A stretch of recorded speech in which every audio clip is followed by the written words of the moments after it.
What is going on, Pats Nation? It's Patriots Cody here, back with another video, and in this one, I'm going to be giving you guys my final 53-man roster prediction. Now, I did record this video a few times before, and unfortunately, there were some errors with the recording, so we are going to try this yet again.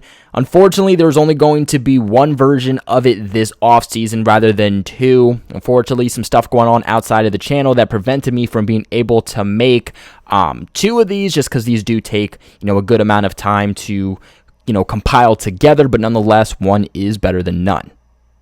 Now, a little disclaimer I do want to put out there is that you're going to see a few players that are going to be released, but I do say they get brought back. The reason that I do say that they are going to originally be released, and this is going to surprise some of you guys on the players that, I did pick to be released, is because the team has so many good players on this team. It's going to be hard to keep everybody, but let's remember that if a player is placed on injured reserve before they make the intentional 53-man roster, that means that their season is completely over. They cannot come back at all throughout the 2021 season.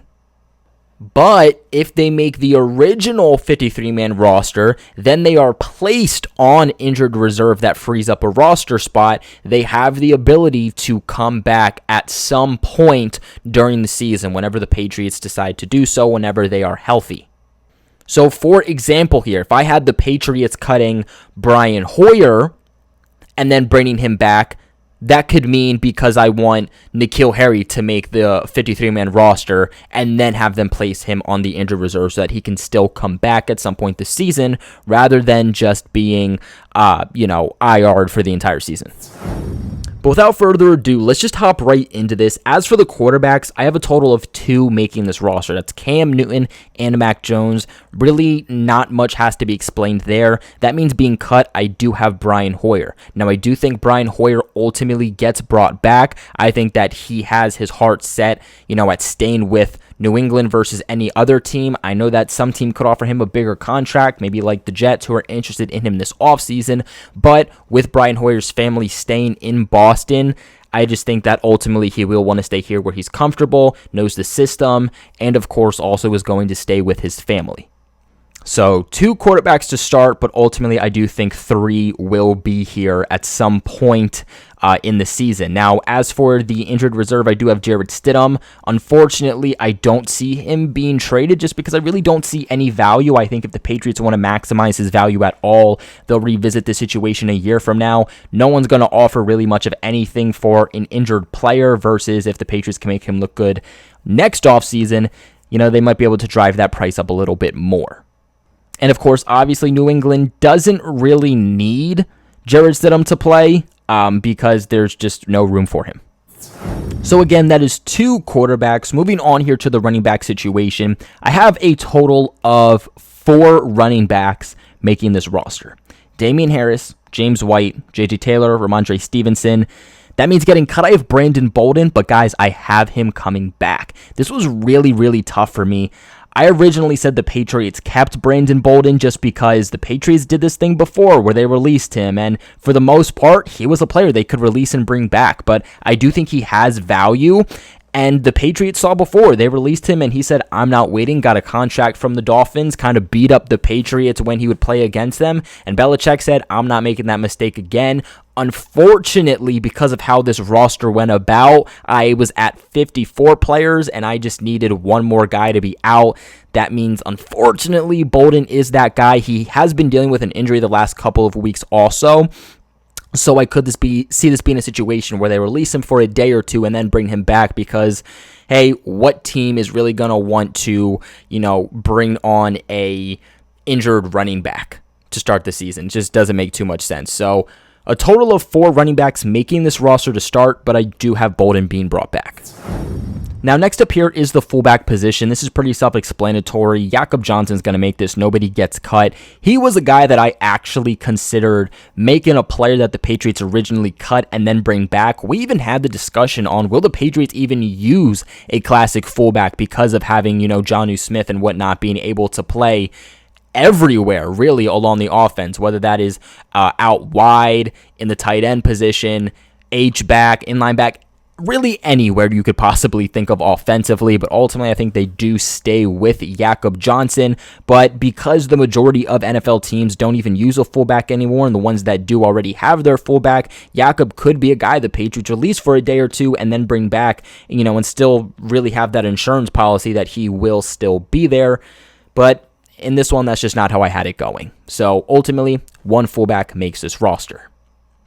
As for wide receivers, I have a total of 5 making this roster. This is pretty self-explanatory within itself. Nelson Agholor, Jacoby Myers, Kendrick Bourne, N'Keal Harry, and Gunnar Olszewski. Now, I do have N'Keal Harry starting the season on injured reserve. I know that he talked about potentially being able to play week 1. I don't know if Bill Belichick will want to force that, so it could go either way. He could be ready to start the season, or he might not. We'll have to see if he's present at practice leading up until week 1 against Miami, but in this case, I do have him starting the season on injured reserve, but I do still have him going against the 53-man roster because, again, in order to bring N'Keal Harry back at some point this season, he does have to make the final 53-man roster first and then be placed on injured reserve to free up a roster spot. That means being cut, unfortunately, I have Christian Wilkerson, Isaiah Zuber, and Trey Nixon. I think if any of those receivers were to make the roster, it would be Christian Wilkerson. Unfortunately, he kind of died down for a couple of weeks, had a pretty good game here against the Giants, but I just don't know if he's done enough, not even on special teams, to be able to say, hey, you make the final roster. I think he is 100% the ideal practice squad candidate, but I just don't know if Christian Wilkerson is ready. I think he's still maybe 1 or 2 years out from genuinely and potentially being able to make a difference on an offense. I don't think he's going to be able to get open right now against a top-tier NFL defensive back, but also just I think he needs to work on his hands a little bit more before making a final 53-man roster, which means ultimately I do have 5 receivers making this final roster. Now, that number could go up to 6. They could claim somebody, they could trade for somebody. It wouldn't surprise me, but that's just wishful thinking right now. Now, moving on to the tight ends, and this is where it gets a little bit interesting. I have the team keeping 4 tight ends, and that's all 4 tight ends that they currently have. I haven't seen anybody do this on their 53-man rosters yet, but this is something I've said before to you guys in comments, live streams, in the Patreon Discord chat. I just believe this team is going to keep a total of 4 tight ends, and I at least think that's the smart move to do. You look at the wide receiver depth chart currently, that's 5 receivers. Those guys already dealing with some injuries with N'Keal Harry and Nelson Agholor, so they're already beat up there, and even before dealing with injuries, we had question marks on if that was enough. Then you look at this tight end situation. The Patriots have been practicing a lot with 2 tight end sets, 12 personnel with the potential of running 13 personnel, which is 3 tight ends on the field at a time. Now, usually New England relies on 1 tight end at the field at a time. Now and then in running situations, they'll keep another tight end on the field.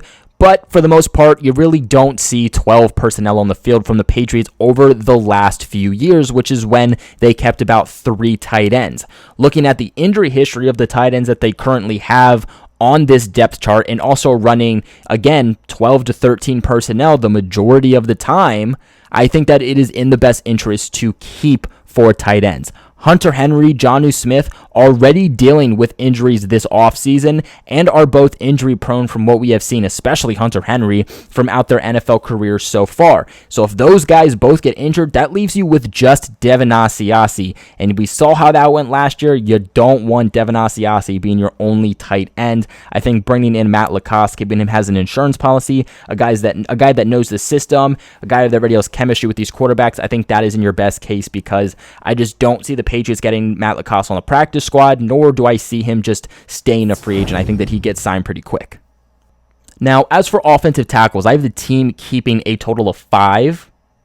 That is going to be Isaiah Wynn, Trent Brown, Justin Herron, Yadni Kajust, and recently traded for tackle/guard, Yasir Durant, which ultimately means the lone cut that I have at the tackle position is going to be Corey Cunningham, and that moves us on to guard, where I have the team just keeping 2. Pretty self-explanatory here. Shaq Mason, Michael Onwenu getting cut, James Ferentz, Alex Redmond, and Will Sherman, who has spent the majority of time playing guard and not so much tackle.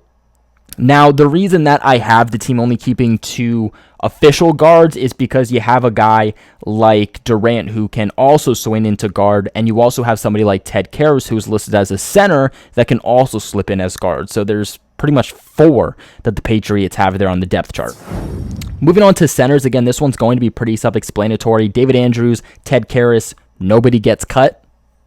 Now let's move on to the defense, and this is where things get more tough, because I would say the team defensively has more depth at the majority of the positions versus the offense, and this is where it got really hard on if you're going to cut a player, keep a player, or IR a player.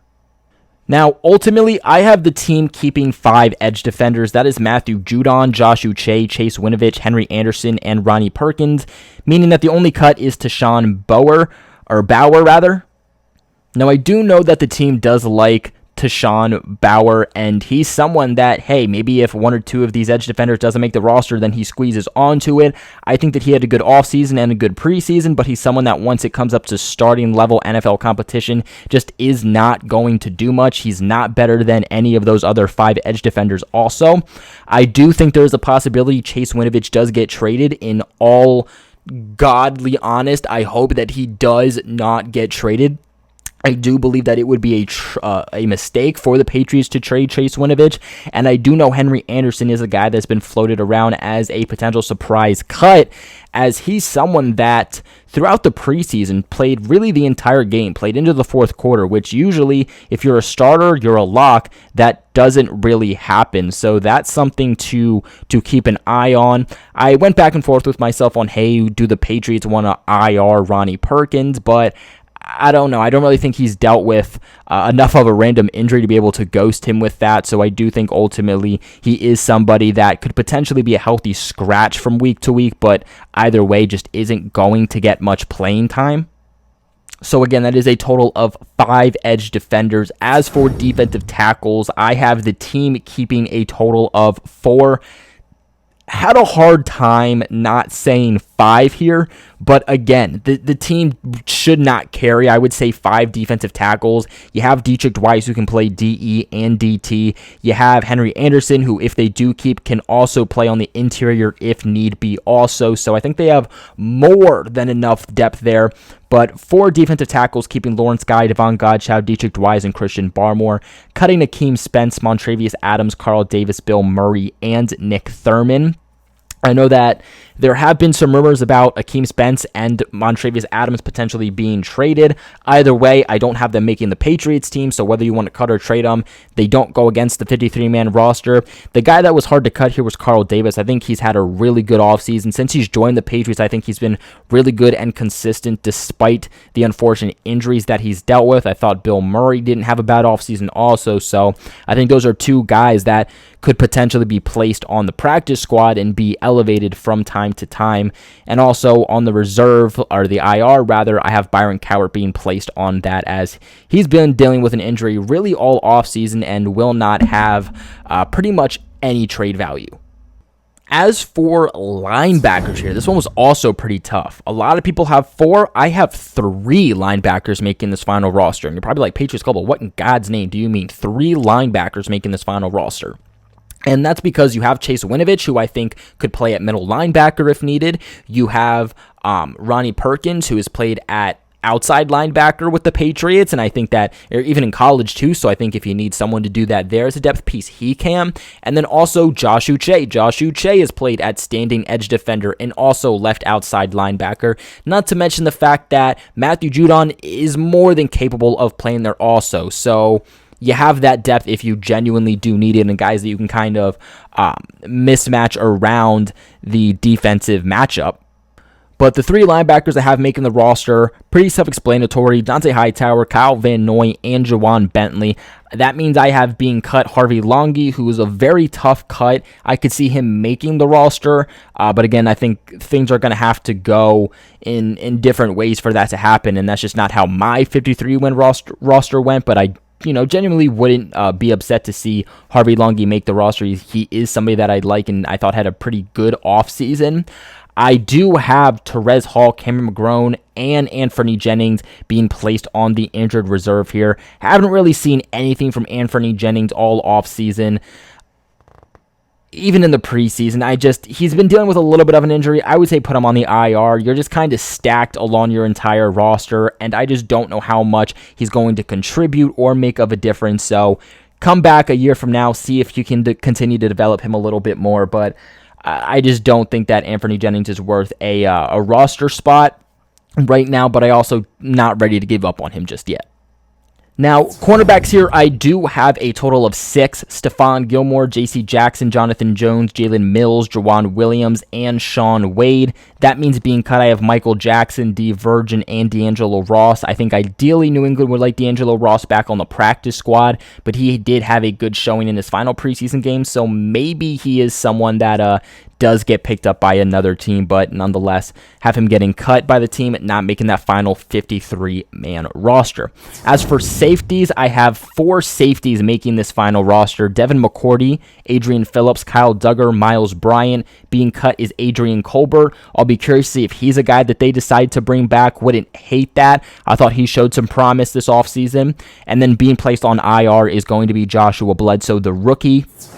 As for specialists, I have a total of 6 making this roster, with 1 potentially surprise cut. Nick Folk, Jake Bailey, Joe Cardona, Matthew Slater, Justin Bethel, and Cody Davis make my final roster here, as we're being cut is Quinn Nordine and Brandon Kane. I think a lot of people are going to look at Brandon Kane and say, whoa, what do you mean? He's been a Patriots veteran for a while here, but he dealt with a serious injury a couple of years ago, has never really bounced back, only really plays special teams, and New England has a lot of other special teamers. I think they'll be more than fine without him, and again, this is just a real crunch this year when it comes to the 53-man roster and players making it versus being cut. So that is going to be my final 53-man roster. What are your guys' thoughts on it, though? Let me know in the comment section below. Remember to leave a big like on this video and subscribe to the channel for all of your New England Patriots news. Like always, I appreciate you guys for watching it. Like always, go Pats.